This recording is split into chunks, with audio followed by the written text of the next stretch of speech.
Naging parte na ng pagdiriwang ng mga Pinoy tuwing Kapaskuhan ang pagbibigayan. Maaari itong gawin sa iba't ibang paraan, pero ang isa sa mga hindi mawawala ay ang pamimigay ng ilang ninong at ninang ng mga aginaldo o yung pera bilang regalo.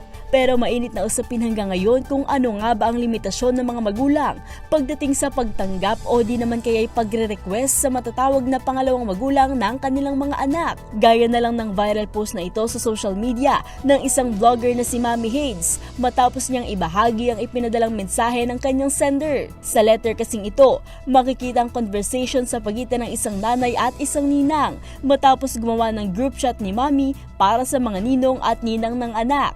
Ang goal ng GC, pag-ambagin ng mga ito para sa nire-request na tablet ng inaanak sa Pasko.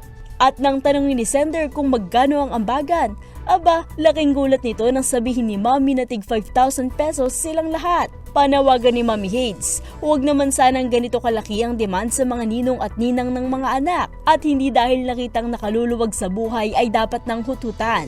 Hirit nito kinuha silang godparents para gabayan ang mga anak at hindi upang mabili ang kanilang gusto. Ganito rin ang naging sentimiento ng netizens sa usapin.